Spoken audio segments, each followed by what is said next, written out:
Salut à tous, c'est Max de Elevated et merci d'avoir cliqué sur cette vidéo. Aujourd'hui, nouveau décor et nouveau format pour une vidéo un petit peu plus chill où je vais pas me faire que des amis. Parce qu'aujourd'hui, je vais parler de films très populaires que moi personnellement j'aime pas plus que ça. Tous les films que je vais citer ont un point commun. Ils ont tous une énorme fanbase prêt à les défendre contre vents et marées. Aussi, précision importante, je considère aucun de ces films comme une merde. Je peux même pas dire que ce sont de mauvais films. Ils ont tous beaucoup de qualités, c'est juste que moi, je les aime pas trop. C'est très subjectif et je vais essayer de vous expliquer pourquoi dans cette vidéo. D'ailleurs, attendez-vous à plus de vidéos tranquilles dans ce style-là parce qu'avec Softy, en parallèle, on travaille sur des projets un peu plus gros et plus ambitieux. On vous en dit plus dès qu'on peut, évidemment. Mais c'est pas parce que c'est une vidéo un peu plus légère qu'il n'y a pas un message derrière. Donc je vous invite à rester jusqu'à la fin pour comprendre pourquoi j'ai décidé de vous parler de tout ça. Et vous verrez que c'est parfaitement en accord avec notre vision très Elevated de voir les choses. Et le cinéma. Allez, on commence avec le premier film. Hérédité, réalisé par Ari Aster.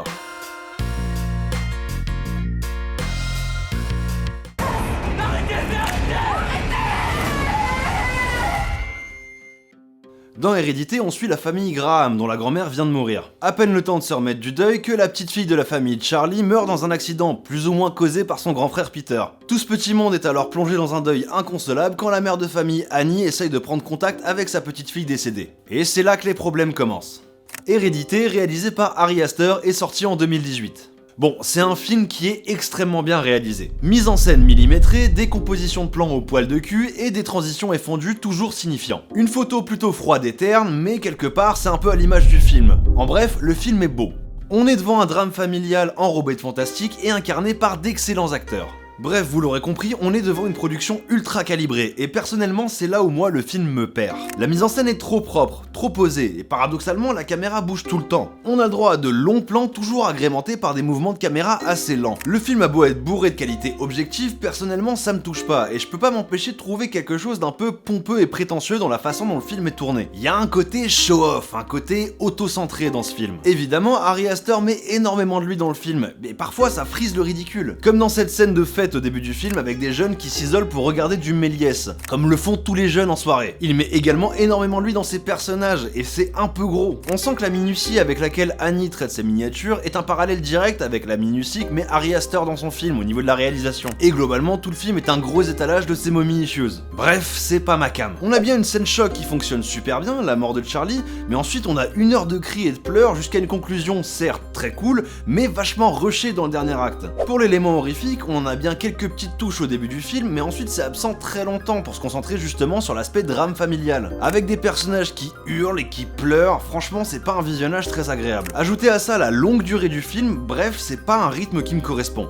C'est un film sur le deuil et le rapport à la famille, avec un scénario plutôt cool, mais trop mis au second plan pour moi. Et pourtant, il y a des références qui me parlent, notamment des références Lovecraftiennes, et je pense plus particulièrement à l'affaire Charles Dexter Ward. En bref, trop long, trop lisse, trop millimétré. C'est pas mon truc. Je pense que le film est arrivé à un moment où les fans d'horreur en avaient extrêmement besoin. Mais moi je l'ai découvert un peu plus tard et j'ai pas vraiment suivi la hype. On peut dire que c'est un des films que je trouve les plus surcotés de ces dernières années. Encore une fois, c'est juste mon avis. Si vous voulez un autre film sur le deuil, allez voir Cimetière de Marie Lambert. Ou si vous voulez quelque chose de plus récent, moi j'ai préféré Babadook de Jennifer Kent. Un film qui parle aussi du deuil et de la famille, avec une petite touche de maternité. Et on passe au film suivant. Après avoir parlé d'un des films les plus encensés de ces dernières années, il est temps de s'attaquer à un classique que vous adorez peut-être. Le premier opus de la saga Chucky, jeu d'enfant réalisé par Tom Holland, est sorti en 1988. Hi, I'm Chucky. Wanna play? Le tueur en série Charles Lee Ray se fait enfin coincer par la police et décide de se réfugier dans un magasin de jouets. Adepte du vaudou, il réussit à transférer son âme dans une poupée qui traînait juste à côté. Une poupée brave gars, good guys en anglais. Ouais, un psychopathe dans une poupée good guys. Qu'est-ce qu'on se marre. Peu de temps après, une mère de famille célibataire offre cette même poupée à son enfant, Andy. Et un tueur psychopathe dans le corps d'une poupée dans les mains d'un enfant insupportable, forcément ça fait pas bon ménage. Vous l'aurez compris, c'est là que les morts commencent. Ce que j'aime dans ce film, c'est qu'il a vraiment ce côté cheesy années 80 que j'affectionne particulièrement. Il y a quelques idées de mise en scène assez cool et des scènes franchement efficaces, notamment la scène où Chucky révèle enfin sa vraie nature à la mère, qui est plutôt rigolote. Évidemment, le design de la poupée de Chucky est iconique et marque les mémoires. Poupée qui d'ailleurs est assez bien rendue à l'écran, quand elle s'anime, on y croit franchement. Plus simple pour l'équipe des effets spéciaux. Mais voilà, les personnages sont super creux et j'arrive pas à ressentir quoi que ce soit pour eux. Surtout pour le personnage du gamin Andy Eddie qui est clairement insupportable. Et les gens sont énervés par le gamin dans Babadook. Non mais en plus clairement le gamin veut crever. Dans une scène il court littéralement dans la direction des coups de feu. Et je veux bien qu'il y ait une notion de comédie horrifique dans le film, mais personnellement je le trouve ni flippant ni drôle. Du coup, je ressens pas grand chose en le regardant. Et certes, le contraste entre la personnalité du tueur en série dans la poupée et le design de la poupée toute mignonne, ça fonctionne. Enfin, ça fonctionne un temps. Après, ça devient franchement lourd, voire carrément ridicule. La plupart des meurtres sont carrément oubliables, en tout cas pas du tout marquants. Sauf peut-être le meurtre du docteur avec les électrochocs. Ça va, c'est plutôt rigolo. En bref, je comprends complètement l'attrait pour ce film et son aspect culte, mais personnellement, je partage pas l'enthousiasme. Perso, Chucky, je m'en fous un peu. Et surtout, je trouve pas qu'il mérite sa place au rang des icônes de l'horreur à côté de Michael Myers ou de Leatherface. Si vous voulez un film de poupée tueuse, je vous conseille plutôt de vous tourner vers Dolls de Stuart Gordon. Film suivant, La Maison des Mille Morts de Rob Zombie, sorti en 2003.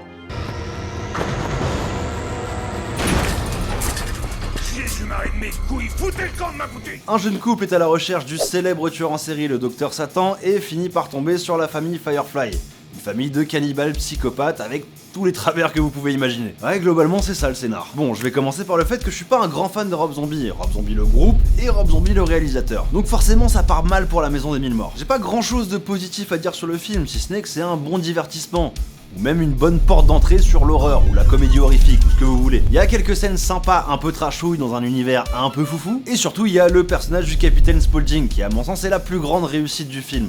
C'est ce qu'on retient une fois le générique passé. Parce qu'on retient pas grand chose d'autre. Ou peut-être aussi l'homme sirène avec Rainn Wilson, ça aussi c'est plutôt cool. Oh, excuse-moi, c'est pas assez bien pour ton anus? L'anus moderne est beaucoup trop gâté de nos jours. Le film a une esthétique très marquée, très colorée, un peu comme tout ce qu'on avait dans les années 2000. Ce qui fait qu'on a plus l'impression de regarder un clip musical d'1h30 qu'un véritable film. Aussi c'est un film qui ne fonctionne presque que par les films qu'il référence. Certes c'est un parti pris assumé, mais personnellement, ça me plaît pas des masses. Un peu à l'image d'un Tarantino. D'ailleurs j'ai souvent tendance à dire que Rob Zombie c'est le Tarantino de l'horreur.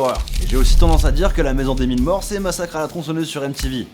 Comme quoi. Puis voilà, y a rien de vraiment marquant dans le film à mon sens. Je veux dire, c'est un film qu'on oublie presque aussitôt le générique terminé. Ce que je veux dire, c'est que c'est un film qui est beaucoup trop ancré dans l'univers de Rob Zombie. Alors c'est normal parce que c'est son premier film, donc le plus personnel, mais du coup ça fait que c'est un film qui manque énormément de subtilité et de nuances. Un défaut qu'il va corriger dans ses films suivants. Heureusement. Enfin bref, voilà, je reste un petit peu hermétique au film, et personnellement, il m'en touche une sans faire bouger l'autre. Regardez plutôt Massacre à la tronçonneuse de Toby Hooper. Ou si vous voulez absolument rester dans du Rob Zombie, je vous conseille vraiment The Devil's Reject, la suite de La Maison des Mille Morts, qui pour le coup est bien plus maîtrisé avec un vrai parti pris intéressant. Allez, on passe au troisième film. Megalomaniac, réalisé par Karim Ouelaj, est sorti en 2022.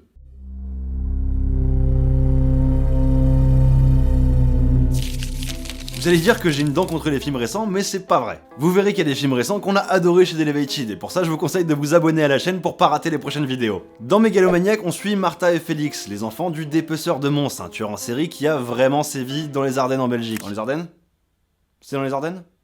Bon, c'était peut-être pas dans les Ardennes. En Belgique, en tout cas. Félix, de son côté, continue l'œuvre de son père en étant, un tueur en série. Et Martha, elle, vit une vie de merde à faire le nettoyage dans une espèce d'usine. Et à subir les agressions répétées et constantes de ses collègues. Tourmentée par son poids et visiblement psychologiquement atteinte, la violence que subit Martha va finir par ressurgir. D'abord, je trouve que le fait d'ancrer le film dans une vraie réalité réelle est plutôt une bonne idée. En tout cas, ça facilite l'immersion. Le gros point fort de Megalomaniac, c'est son esthétique très poussée et aboutie, qui s'inspire énormément de la peinture flamande. Ça se voit particulièrement sur certains plans qui sont clairement inspirés de tableaux. La photo est plutôt belle et froide à l'image du film, de son scénario, de ses personnages et de son propos. Et oui, le film parle de transmission du mal, de violence et particulièrement de violence faite aux femmes, ce qui donne lieu à un certain nombre de scènes de sexe non consenties et précisément imagées par le personnage de la femme captive qui va servir de jouet. Le film traite aussi plus largement de l'image de la femme. Martha est tourmentée par son poids et rongée par la culpabilité. On peut dire qu'elle se déteste elle-même. Le tout sous un angle très psychologique, voire psychiatrique, ce qui est plutôt intéressant et plutôt bien traité. Le film est porté par des comédiens incroyables, surtout Eileen Schumacher qui joue Martha, qui livre une performance glaçante. On reconnaît aussi Pierre Nice qui a joué dans Dick et Neck et dans Laissez bronzer les cadavres, un film du duo Catet Forzani. Ouais, on peut dire que c'est un casting de gueule qui interprète parfaitement leur rôle. Le gros problème que j'ai avec Megalomaniac, c'est sa réalisation, qui pour moi est parfaitement contradictoire à son propos. On a un film qui parle de violence, mais qui la cache en permanence, à grand renfort de shaky cam et de scènes ultra cutées. Tout le gore est soit partiellement hors champ, soit vite fait au loin dans le flou du plan. Et du coup, les scènes de meurtre perdent énormément de leur impact, et les scènes qui sont supposées être choquantes le sont pas tant que ça. Et ça fait aussi que du coup, c'est difficile de s'immerger plus que ça dans le film et de ressentir quelque chose pour les personnages. Pour un film qui parle de violence, c'est plutôt soft. J'ai aussi un peu un problème avec le personnage de Martha qui est plutôt bâclé. Dans l'idée, dans un premier temps, elle subit la violence et ensuite elle la fait subir, un peu comme un orange mécanique inversé. Sauf qu'il n'y a pas vraiment de transition entre les deux. À un moment, son frère Félix lui amène un jouet humain, elle l'accepte et elle devient violente d'un coup, et pas qu'un peu. Ouais, on a un petit peu de mal à y croire. En tout cas, le film amène pas ça avec assez de subtilité pour moi. Au niveau du rythme, c'est super lent et ça s'accélère sans prévenir au final du film. Final qui est d'ailleurs la scène la plus cutée, foutoir et confuse de tout le film. On comprend pas grand chose à ce qui se passe. Enfin, vous me suivez, on comprend ce qui se passe, mais franchement, c'est le bordel. Et en filigrane, on a ce côté film expérimental, avec des scènes d'hallucination, avec des gens peints en noir, qui rapportent pas grand chose au film, mais qui a pas l'air d'être franchement à sa place. C'est quand même un film qui a reçu un accueil presque unanime. J'ai dû franchement creuser pour trouver des avis un tant soit peu nuancés. C'est important de nuancer son propos, je veux dire, le film est loin d'être une merde, et si tous les films de genre qui sortaient récemment ressemblaient un peu plus à ça, on vivrait dans un monde meilleur. Mais c'est un film qui est loin d'être sans défaut, et ça aussi c'est important de le dire. Et surtout que Mégalomaniac a été beaucoup comparé à Martyr de Pascal Logier, film que je vous recommande infiniment plus. Allez, passons au dernier film. Evil Dead Rise, réalisé par Lee Cronin en 2022.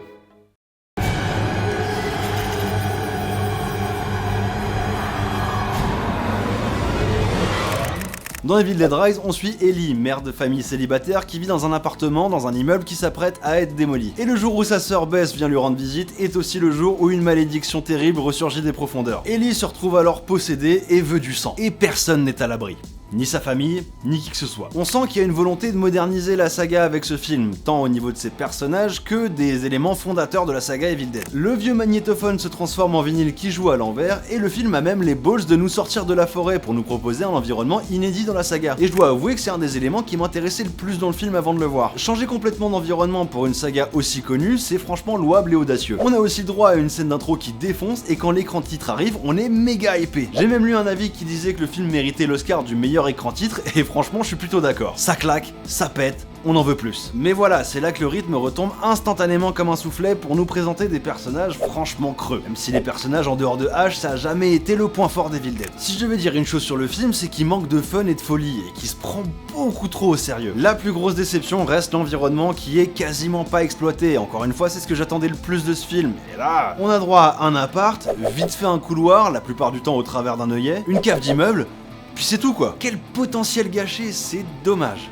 Mais c'est pas le seul truc qui va pas dans Evil Dead Rise. Le gore finalement est assez timide. À l'image du film, c'est relativement soft, même la scène de la râpe à fromage, elle m'a pas fait grand chose. Pourtant il y avait potentiel encore une fois. Et ça s'étend jusqu'au design des possédés, qui à l'image du reste du film est trop lisse et trop soft. Et ça tranche complètement avec ce qu'on a l'habitude de voir dans la saga Evil Dead. Le film fait plein de références à Shining, on sait pas pourquoi. Et évidemment plein de références aux autres films de la saga Evil Dead, comme L'œil dans la bouche. Mais là encore ça fonctionne jamais, parce que le film se prend beaucoup trop au sérieux, et force pour nous offrir des plans pseudo-iconiques, mais c'est beaucoup trop gros, on n'y croit pas une seule seconde. Quant au final avec le monstre de chair, c'est franchement grotesque. On sent que ça essaye de faire quelque chose de nouveau, mais ça ressemble à toutes les autres productions, c'est hyper générique et ça manque grave de personnalité. En bref, ça ressemble plus à un spin-off d'Evil Dead qu'à un vrai film Evil Dead, et c'est dommage pour un film Evil Dead de pas ressembler à du Evil Dead.